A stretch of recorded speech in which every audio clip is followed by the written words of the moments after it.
Olá, é um prazer enorme iniciar mais um debate Trends. Eu sou Lauro Chaves, conselheiro federal de Economia, professor da UES, e que nós temos aqui hoje também como convidado o Renato Aguiar, economista e diretor do IBEF.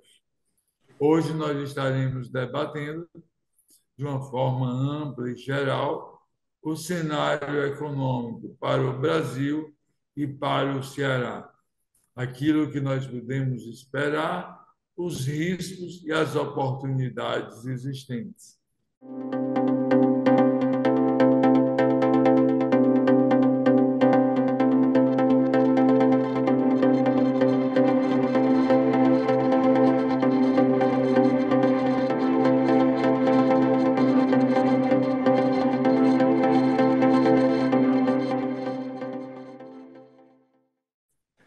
Gostaria de agradecer a Trends a essa oportunidade de estarmos aqui debatendo e trazendo para toda a audiência informações relevantes para a tomada de decisão. Eu vou fazer uma contextualização do cenário nacional, em seguida debater com o Renato, e aí, ao longo dos nossos 40 minutos, nós traremos temas muito importantes para a sociedade.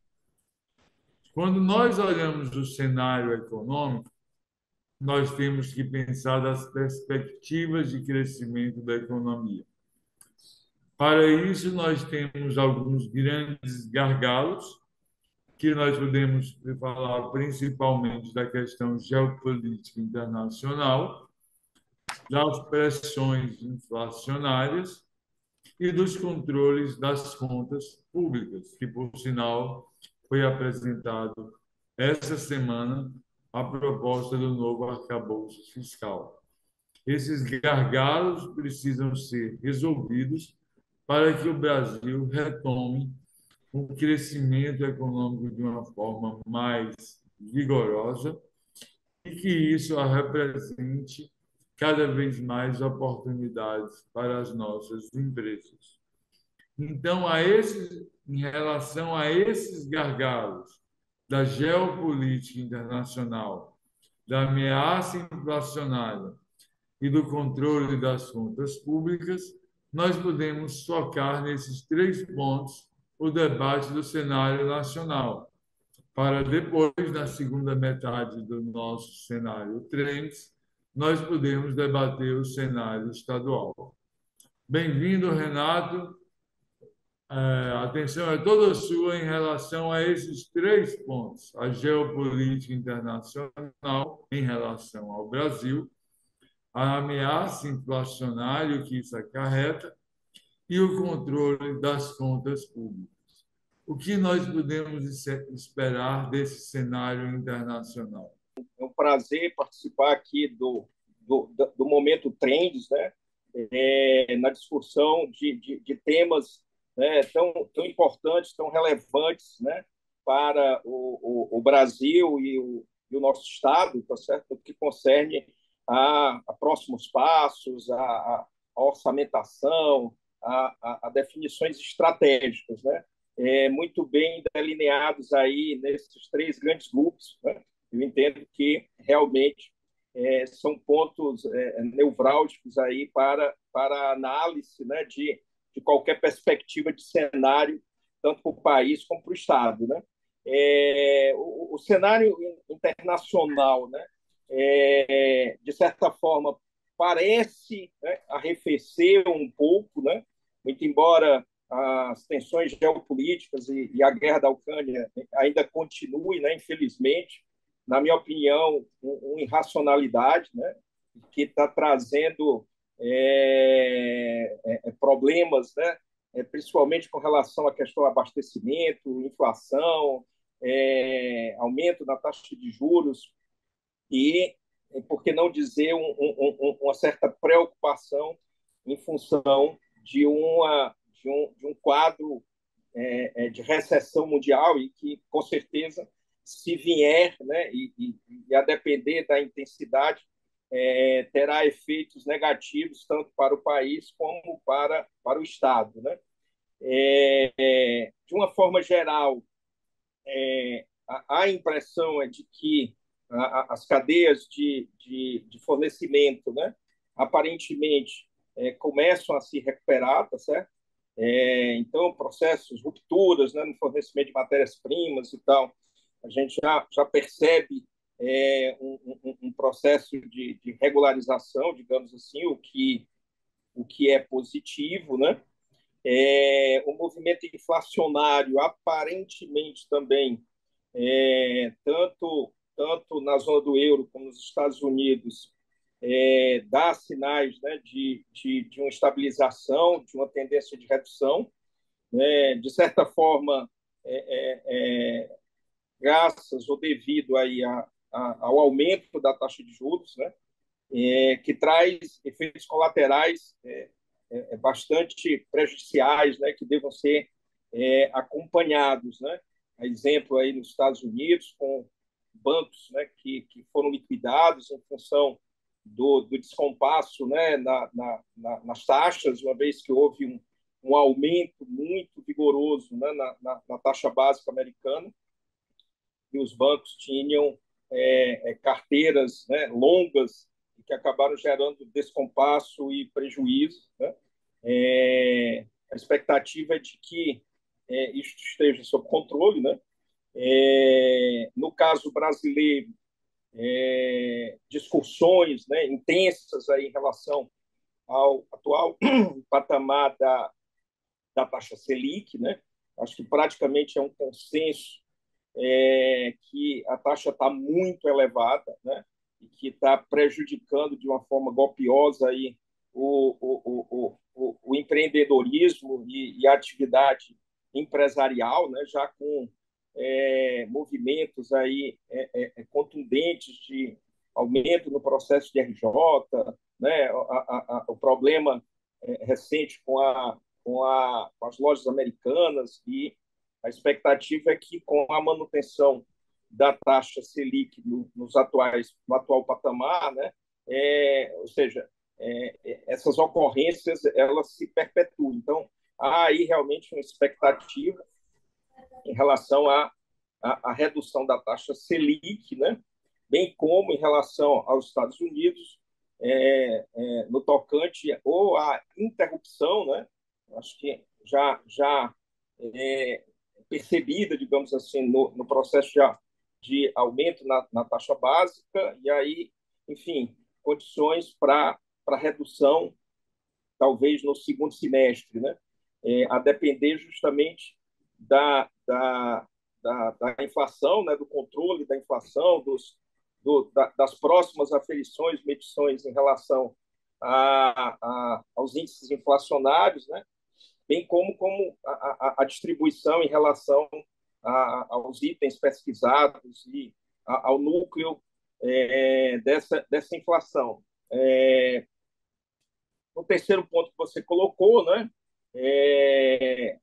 a questão fiscal, essa aqui, olhando especificamente para o Brasil, né, é vital, digamos assim, para o, a geração, digamos, de pré-condições tanto para a redução da taxa Selic, né, como para a pavimentação, digamos assim, das condições econômicas para a retomada do crescimento de uma forma sustentável, né?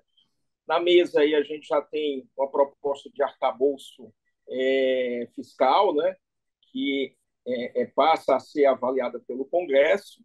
De uma forma geral, a percepção é de que, né, a direção está correta, né? Ou seja, a ideia é manter a responsabilidade fiscal, é manter a responsabilidade com relação ao controle fiscal e das contas públicas, né, em relação à alavancagem do endividamento público.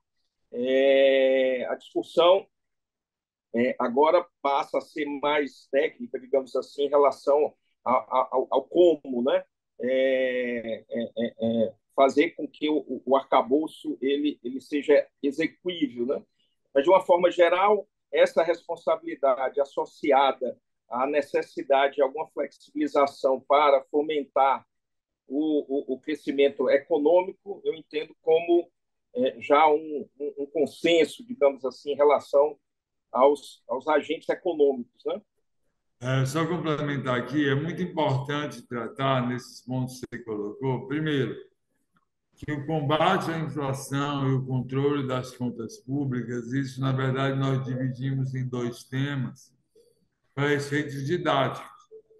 Mas quando você trata de crescimento econômico, quando você trata de política econômica, você tem que tratar sempre a política monetária, a política fiscal, a política cambial e a política de rendas como uma política econômica só. Então, quando se debate a necessidade de, por exemplo, reduzir a taxa Selic, existem alguns aspectos importantes com isso. Primeiro, a taxa Selic em si ela está alta, mas ela não é o principal problema. O principal problema é a taxa efetiva que a pessoa física para financiar seu consumo ou a pessoa jurídica para financiar os seus investimentos, os seus fornecedores, paga no sistema financeiro, que essa taxa é muito superior à Selic. É duas, três, quatro, 10 vezes maior do que a Selic, dependendo da linha que você vai se auxiliar. Se a Selic está em 13% ao ano, existem algumas alternativas de crédito que custam 4, 5, 6% ao mês. Esse é que é o entrave do nosso crescimento. E segundo, para reduzir a taxa de juros de forma efetiva, nós precisamos ter uma política fiscal que dê suporte a essa política monetária. Sem essas duas políticas atuando de forma conjunta e com o terceiro tripé da política cambial, nós não vamos ter uma política econômica sustentável. Agora, quando nós falamos na geopolítica mundial, aí eu tenho algumas preocupações a mais em relação ao que o Renato colocou. E quando nós falamos na guerra Ucrânia-Rússia, que é um absurdo humano, mas é uma disputa territorial, é uma disputa de recursos naturais, é uma disputa de logística de distribuição através dos portos e dos cereais da Ucrânia, e isso envolve os Estados Unidos, a Europa, a China e a Rússia, que são os grandes players mundiais ainda hoje. Isso pode ter grandes consequências para a economia brasileira, dependendo de como vai se dar esse arranjo entre Estados Unidos, Europa, China e Rússia. Então, isso sim pode afetar em muito as perspectivas do cenário brasileiro. Então, toda essa contextualização foi importante para nós entrarmos no segundo bloco do nosso debate. Nós já estamos caminhando para metade do nosso tempo, que seria o cenário econômico para o estado do Ceará. E é muito importante que a nossa audiência entenda que a economia do Ceará depende, sim, em grande parte do cenário econômico nacional e mundial. Mas nós temos algumas peculiaridades que fazem com que o cenário econômico cearense, na minha opinião, seja mais otimista do que o cenário econômico nacional. E aí, com uma grande ressalva, alguns podem perguntar: quer dizer que o Ceará está no mar de rosas? Não. Nós precisamos sim de um cenário econômico mais favorável para o estado do Ceará, para tirar a nossa defasagem em termos de economia, em termos de renda, em termos de produtividade, em termos de distribuição, a nossa desigualdade é extrema, em relação ao Brasil, em relação ao mundo. Só para ter uma ideia, nós temos aproximadamente 4,5% da população brasileira e nós só temos 2,1% da economia brasileira. Então, não basta a economia do Ceará crescer, ela tem que crescer de forma justa, inclusiva, mas ela tem que crescer no ritmo muito mais rápido do que a economia brasileira durante anos, durante décadas, para que para nós conseguirmos reduzir essa nossa defasagem em relação ao Brasil. Quando nós falamos da economia do Ceará, existem uma série de fatores que justificam esse otimismo. Primeiro, talvez um dos mais fortes, é a questão das das energias renováveis. Por quê? Porque cada vez mais a matriz energética do mundo está se tornando renovável. No Brasil, nós já temos um país que tem uma das matrizes energéticas mais renováveis do mundo. Nós temos pouquíssima energia com base em carvão mineral, pouquíssima energia com base em energia atômica, que a Alemanha está desativando as usinas atômicas. Esse ano deverá praticamente extinguir essa fonte. Mas nós temos aqui no Ceará um potencial gigantesco de economia, de energia solar, de energia eólica na terra, como nós chamamos de onshore, e no mar, offshore. Nós temos um potencial com isso de gerar um hub de hidrogênio verde, que vai não só exportar hidrogênio verde, mas vai ter poder de descarbonizar a economia cearense. Nós, para o que todos entendam, economia verde é aquela economia que produz com energia renovável, com baixo carbono. Então, nós podemos estar, por exemplo, fazendo no Ceará sapato verde. Não é sapato da cor verde, é sapato produzido com energia renovável. Nós podemos estar produzindo têxtil e confecção verde com energia renovável. E isso pode ser um grande diferencial para a economia do Ceará. Assim como nós temos o Complexo Industrial e Portuário do PECEM, a ZPE e toda a indústria tradicional que está se modernizando. Além do turismo, que nós temos um potencial gigantesco.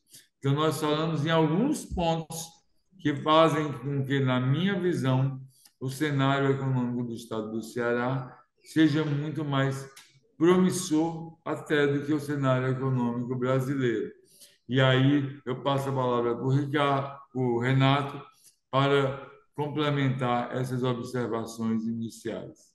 Ótimo. Concordo com você, tá certo? Eu acho que dos três pontos, o cenário internacional talvez seja o que inspire maior atenção e da onde eventualmente, né, podem vir movimentos que acarretem, né, uma necessidade de uma rápida revisão de rumos aqui, tanto para o país como para o Estado.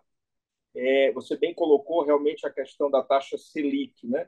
Há uma distância muito grande entre a taxa Selic e a taxa de juros praticada na ponta, né, para o tomador final, porque no Brasil é apelidado de spread bancário, então, ou seja, realmente há um diferencial de taxas que impacta mais ainda, né? E aí, ou seja o crédito na ponta para o consumidor pessoa física, seja para as empresas no crédito não direcionado, né? E nos produtos de maior custo, né? No caso do cheque especial, cartão de crédito e tal, chegam a taxas acima de dois dígitos, né? E com a elevação da Selic, o impacto é praticamente imediato em relação a essas taxas, digamos assim, que são cobradas na ponta, né? E aí, quanto maior a taxa, maior o custo, né, para o tomador, maior o custo para o carregamento das dívidas já contratadas e maior a inadimplência. Então, a gente percebe hoje um aumento muito grande da inadimplência, não à toa aí, né, o próprio governo está rabiscando aí um projeto chamado Desenrola para tentar, né, resolver aí os débitos de milhões de brasileiros que estão aí negativados nos birôs de crédito. Uma ação bem importante, né, para, ou seja, pôr em dia isso e dar de volta a essas pessoas a dignidade do crédito, da possibilidade da compra a prazo. Com relação ao Ceará, né,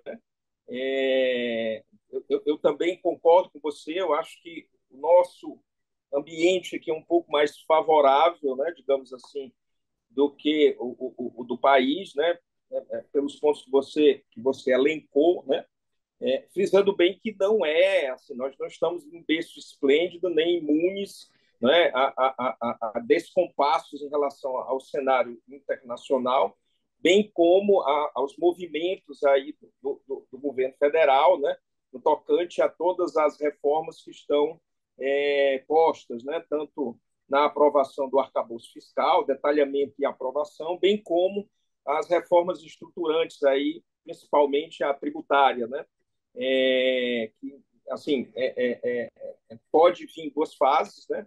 Uma primeira fase com foco no consumo, ou seja, os impostos incidentes sobre o consumo, e numa segunda fase os impostos diretos, né, incidentes aí sobre renda, patrimônio, que são reformas importantes, né, decisivas e que, a depender da forma como sejam aprovadas, trazem impactos, né? Você bem frisou, no caso do Ceará, a gente tem uma população maior do que a participação do PIB. Então, nós temos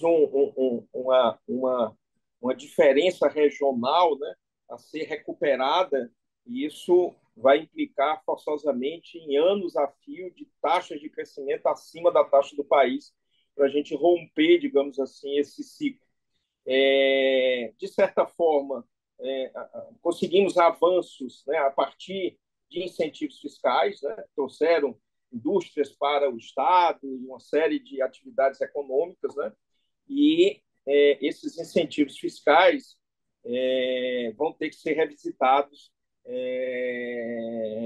a partir da aprovação de uma reforma tributária, principalmente sobre o consumo, né? É É lógico. importante, Renato, é muito importante estar falando a questão da reforma tributária, para que todos que nos estejam assistindo entendam a grande importância da reforma tributária. O nosso sistema tributário no Brasil hoje ele é uma insanidade mental completa de impostos que se sobrepõem um ao outro, ela é regressiva, ou seja, os 50% mais vulneráveis do Brasil eles pagam uma parcela do seu orçamento gigantesca de impostos, porque esses impostos estão inseridos no consumo. Isso quer dizer que quando o trabalhador que ganha um salário mínimo vai comprar uma camisa por R$ 60, ele está pagando a mesma taxa, o mesmo percentual de imposto que outra pessoa está pagando numa camisa de 200, 300, R$ 400 no shopping center da cidade. Isso é uma insanidade. Então, como é que se faz isso? Você não precisa reinventar a roda e o debate sobre a reforma tributária algumas vezes ganha contornos de racionalidade. Você tem que reduzir todo o imposto sobre consumo e produção. Se você pegar nos países desenvolvidos esse imposto sobre consumo, o IVA, ele é de 5, 6, 7, 8, 10, 12%. No Brasil, tem produtos que o imposto sobre consumo, você somando todos eles, dá 50, 60, 70% do preço do bem ou do serviço. Isso é uma insanidade. Sendo que quando você reduz o imposto sobre consumo, você tem que recuperar a carga tributária, o poder do Estado de fazer política pública. E como é que se faz isso? Se aumenta impostos sobre renda, patrimônio, lucro e herança. Ou seja, renda, patrimônio, lucro e herança, quem tem mais vai pagar mais e quem tem menos vai pagar menos. E você consegue ganhar em produtividade muito para as organizações. Porque hoje você imagina uma empresa que tem a filial em 2, 3, 4, 10 estados brasileiros. Para cada um deles tem uma legislação diferente de ICMS. Isso é uma loucura total. Vai ter estado que o seu produto, o mesmo produto é tributado de um jeito, e em outro estado de outro. Isso não faz o menor sentido, tá? Então, nós precisamos simplificar, tornar o sistema tributário regressivo, nós precisamos desonerar a produção e o consumo para, assim, conseguir aumentar a produtividade da nossa economia. E esse tema da reforma tributária, ele já é debatido há 20, 30, 40 anos no Congresso e nunca foi feita uma reforma tributária profunda. O que são feitos são arremendos, são correções pontuais, são novos impostos, são adequações que muitas vezes fazem complicar ainda mais a questão tributária. Mas o Renato tocou num ponto fundamental. Nós estamos no estado, numa região que a participação na economia é muito menor do que a da população. Então, nós precisamos reduzir esses desequilíbrios regionais. E a reforma tributária tem que levar isso em conta. Nós não podemos, na reforma tributária, prejudicar os mecanismos que fazem com que os territórios menos desenvolvidos possam atrair mais investimentos, possam se desenvolver de uma forma mais rápida e, assim, reduzir os desequilíbrios regionais. Porque se a reforma tributária não abordar esse ponto de uma maneira muito assertiva, isso poderá sim trazer grandes prejuízos para a economia cearense. Exato. É um ponto realmente que, assim, todos têm que estarem atentos, né? Principalmente os deputados da nossa bancada, né? No sentido de que é, digamos, as ações de transição, né? Ou seja, a forma como será feita a transição do modelo caótico atual, né? Como você frisou, o modelo regressivo, cumulativo, insano, e que atrasa, né? Nos acorrenta em termos de crescimento.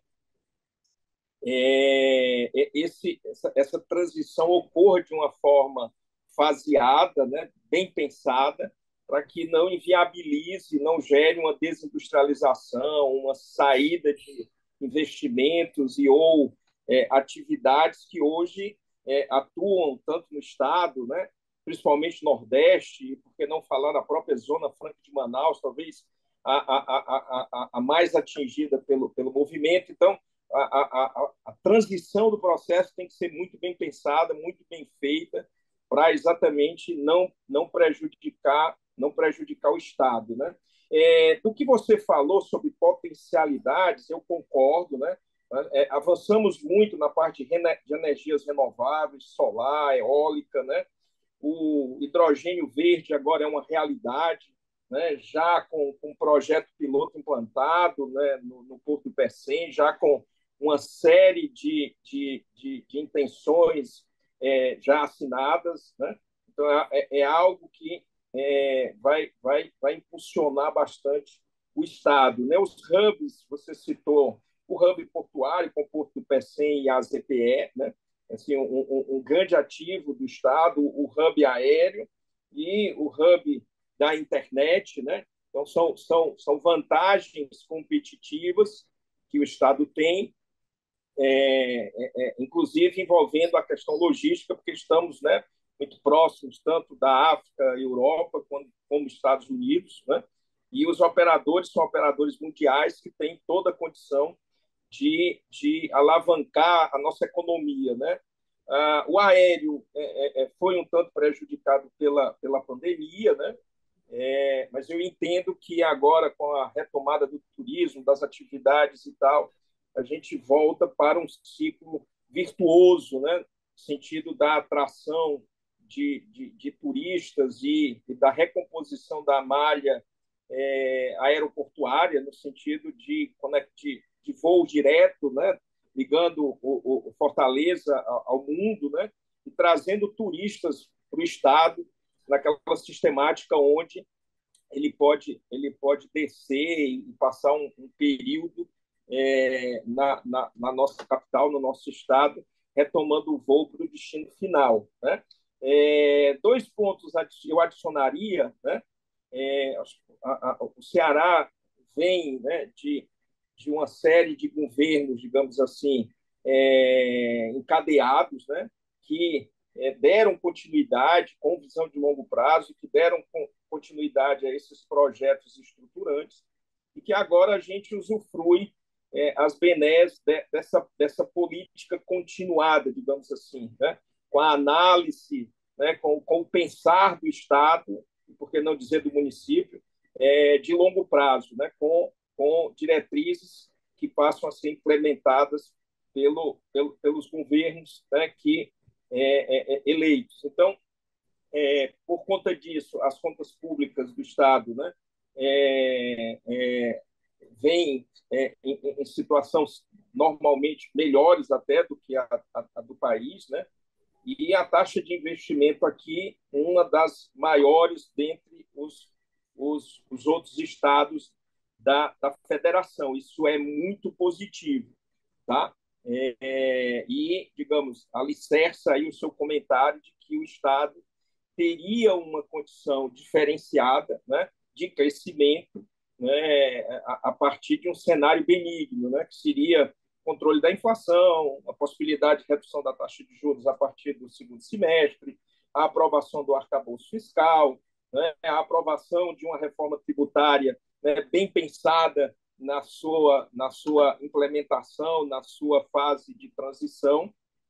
E aí eu até coloco um ponto, ou seja, já existem, né, a discussão sobre a reforma tributária antiga, já existem duas PECs no Congresso que com aspectos específicos, mas que abordam bem o tema, né, e trazem, digamos assim, a oportunidade de uma racionalização, de uma mudança realmente abrangente, né, não cosmética, tanto no tocante aos impostos sobre consumo, como em relação aos impostos sobre renda, né, e patrimônio.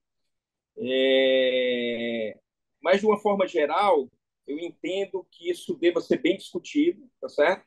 E aprovado de uma forma faseada. Eu, particularmente, temo muito a hipótese, vamos dizer, de uma reforma muito abrangente, que a gente durma numa sexta de um jeito e acorde numa segunda de outro, né? O risco é muito alto, tanto para o contribuinte como para o Estado, no tocante à possibilidade de perda de arrecadação e aí, consequentemente, um descompasso fiscal e para financiar os projetos sociais, né? Então, a reforma tributária, eu entendo que ela deva ser aprovada de uma forma faseada e com o movimento, com as ações de transição muito bem definidas para exatamente, né, não prejudicar aí os estados que usufruem de incentivos fiscais e que, a duras penas, conseguiram atrair investimentos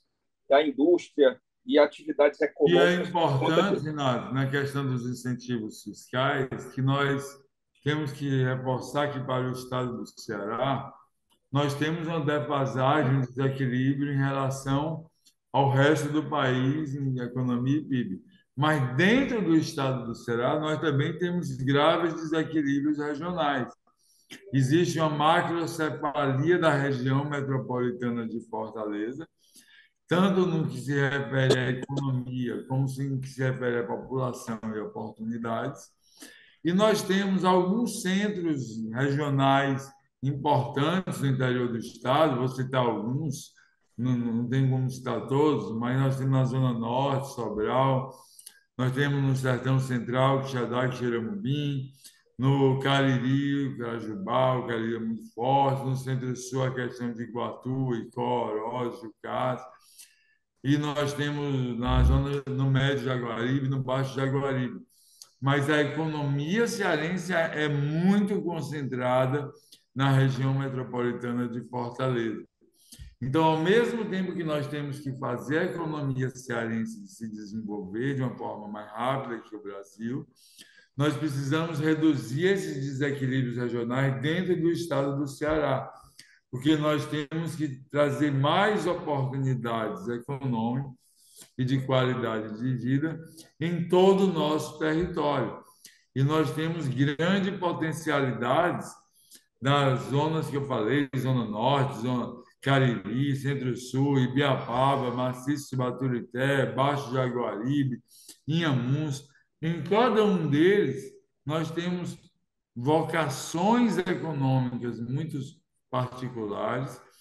Nós temos a questão da energia eólica, a questão da melhoria da disponibilidade hídrica, que nós podemos fazer agricultura irrigada em grande parte do território cearense, que ela tem uma produtividade, uma renda muito maior do que a agricultura tradicional, que deve ser revitalizada, e com a Ematerce, com a Embrapa, isso tem que tomar cada vez mais acelerado, mas caminhando já para encerramento do nosso Trends Cenários hoje, nós vimos que a perspectiva para a economia brasileira, nós temos um certo otimismo, com algumas precauções em relação aos gargalos, e para sintetizar que a perspectiva para a economia cearense é bem mais promissora, porque nós estamos construindo de forma participativa, com a inclusão da academia nesse debate, a Universidade Estadual do Ceará, a Universidade Federal, os institutos federais, o Centec, as faculdades privadas, o sistema produtivo com a participação fundamental da FIEC, da FEComércio nesse processo.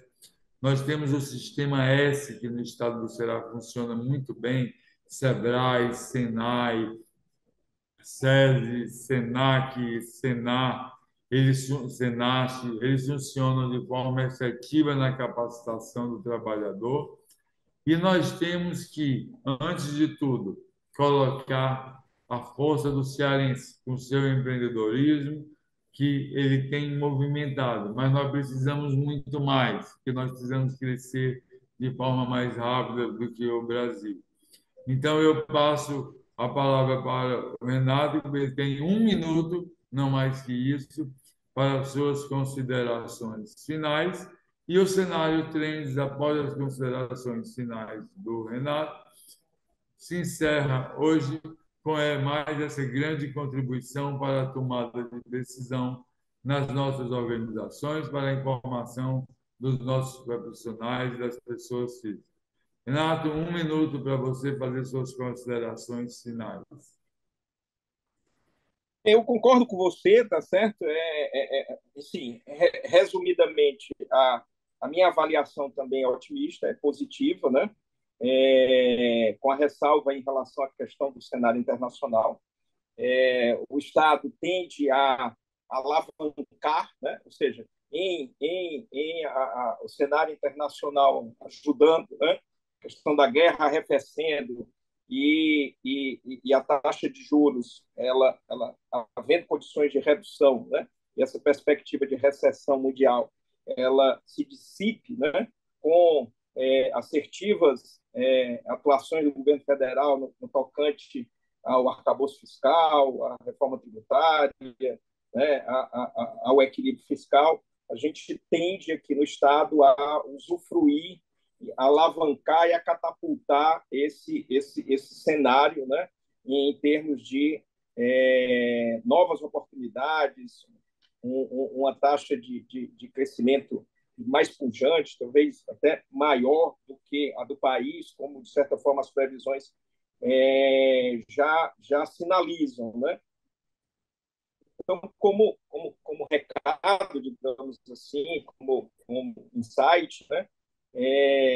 Exatamente a atenção a esses pontos, né? E a atenção a essas oportunidades, né?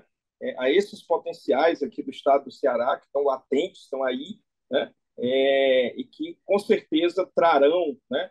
Para o nosso povo oportunidades de emprego e renda, tá certo? Então, para nós, formadores de opinião, é muito importante esse contato, essa discussão, tá certo? Até para repercutir em relação à classe empresarial, a investidores, essa percepção, digamos assim, de otimismo, de oportunidades, e chamando a atenção para esses pontos que nós destacamos aí, relacionamos, que podem, digamos assim, sugerir alguma necessidade de correção de rota, mas, no geral, eu estou bastante otimista. Então, com essa contribuição do Renato, nós encerramos mais um cenário Trends, contribuindo para as empresas e para os profissionais e para os estudantes, levando mais informações para a sua tomada de decisão. Muito obrigado e até a próxima edição do Cenário Trends. Fortaleza está trabalhando no plano diretor. Ninguém melhor do que você para decidir junto com a prefeitura o que o seu bairro mais precisa. Com o plano diretor, a gente vai planejar o uso do espaço público de Fortaleza para os próximos anos. Visite a plataforma virtual e faça suas propostas. A participação de toda a cidade na revisão do plano diretor é fundamental para construirmos a Fortaleza que queremos. Prefeitura de Fortaleza, a gente faz mais.